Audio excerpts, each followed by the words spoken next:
Chapter 2. The Miranda de Maestro Murder. 2.1. An Unpleasant Phone Call.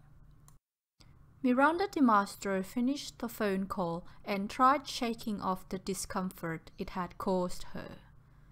It was 10 p.m. when a rude drunken person calling on the intercom, claiming to be a detective, requesting to talk with Antonio de Maestro. Miranda had told him that Antonio de Maestro had been away for 5 weeks conducting business with his import-export company. The person had spit out some curses over the intercom, and she had seen no option but to contact the home security company. The security guards arrived 10 minutes later just to make sure that the drunken man who had offended Miranda wasn't lingering in the neighborhood. Once the guards left, Miranda felt relieved and happy knowing that she would finally see Antonio de Maestro tonight. She had offered to meet him at the airport, but he had declined the offer, stating he had to take care of business first, and it would be a great pleasure for him to come home to enjoy her to the full extent of her beauty. Miranda watched herself in the mirror and smiled as she indeed was beautiful. Unfortunately, her beauty had not given her the happiness she wanted from life yet. Working as a barmaid in Bogota, she had not lived a very glamorous life, and she never felt safe in her home city. Miranda had been excited when Antonio de Maestro first started courting her, and she was over the moon when he married her on her 20th birthday 2 years earlier. She had felt thrilled at first in Sydney, living in his mansion, but after a while her unhappiness had returned. When they first met, Miranda had believed Antonio when he said he was a legitimate businessman doing exports-imports with Australia. After all, the market for canned kangaroo meat was booming in Colombia. And the reason he was hiring Colombians on working visas in Sydney was that many customers preferred conducting business with people from their own culture. Since there was a large group of South Americans in Sydney, it made sense to have a construction company by South Americans for South Americans. But after a while, the facade fell apart. Miranda was no dimwit, and she realized that a legitimate businessman did not store hundreds of thousands of dollars cash at his home. Furthermore, all the secrecy seemed utterly unnecessary for the kind of business he was supposedly doing. There were also other factors about their relationship that made Miranda unhappy, but Antonio, being 18 years older than her, was not one of them. On the contrary, she found it very attractive that he had experienced so much more than her and had so many stories to tell and so much to teach her. No, what bothered her was his lack of presence, both when he was physically missing due to long business trips, but also the lack of presence she felt when he was with her. It seemed to her that he had lost most of his interest in her once they got married, and that he nowadays merely saw her as a possession to use as he pleased. Although there were days when he proved her wrong, these days were too few to change her general impression. The worst part about Antonio was his jealous and controlling nature. Miranda had felt very relieved when he told her that he wanted to bring her to Australia to be his housewife and living at the Mossman mansion.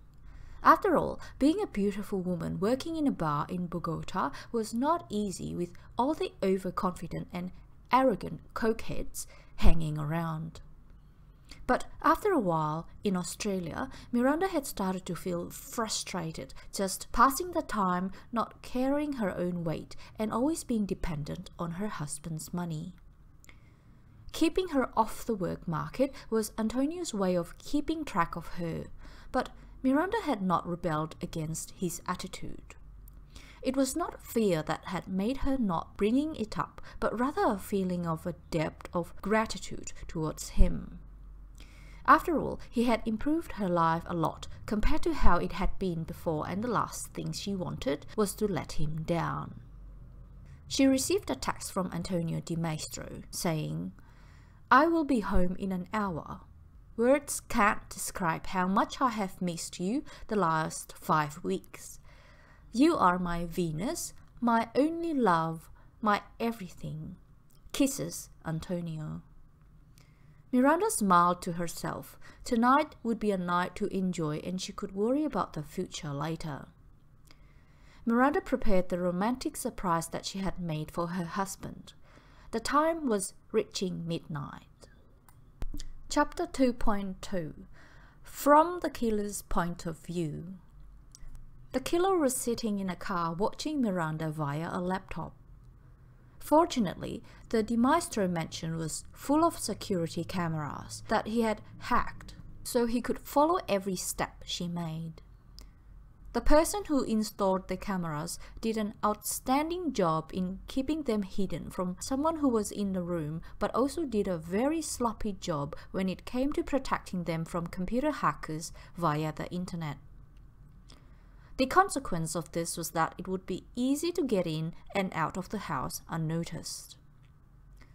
The killer wondered who had called on the intercom. Whoever it was, the call had upset Miranda enough to have the premises searched by security guards. "A good thing I did not decide to strike earlier," he thought to himself. The killer had not managed to access the intercom, as it, contrary to the security cameras, was a secure system. Now, the killer faced a dilemma. Was he going to watch Miranda in her sexy lingerie and enjoy himself, or would he finish her off right now? Most of all, he wanted to fuck her. Oh, he damned himself over how much he wanted to fuck her. He brought himself together, knowing that if he did, he would leave his DNA all over the place, which would be a nightmare in the long run. The killer thought about the killing part, and it did not appeal to him. He was not an animal like his enemy, and he did not appreciate the concept of killing at all. But he had a critical mission, which would ultimately bring him freedom and full control of his own life. As a murder weapon, the killer had picked what he thought would be the most comfortable weapon to kill, with a .22 caliber revolver equipped with a silencer.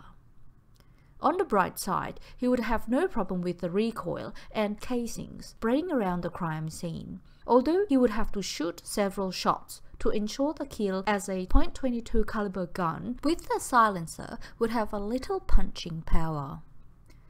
The killer felt uncomfortable. Although he technically had killed before, this felt like the first time, and he wondered how losing his murder virginity would feel. The killer's wristwatch showed midquarter midnight.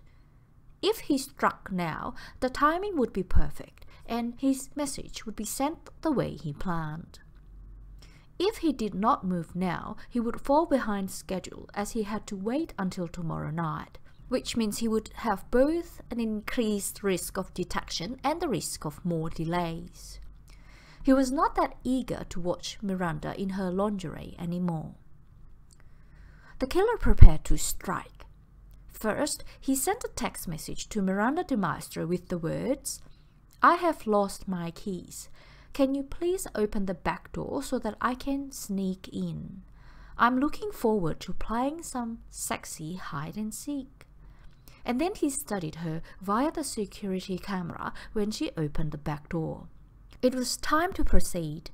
The killer disabled all the security cameras in the building via his computer. Then he grabbed his gun and jumped over the wall to the Di Maestro's mansion from the back alley direction. He knew where Miranda was hiding. He walked into the master bedroom, which was heavily scented with roses and cinnamon. He met her gaze, which was filled with horror. "I'm sorry," he said, raising his gun, and shot her. 1 shot to the head and 5 to the chest. Miranda Di Maestro fell off the bed, dead within seconds. The killer went back to his car and checked his watch. The time was 12:30. He was right on schedule. He logged into the mansion's security system and activated the intruder alert. He started his car and drove away from the scene.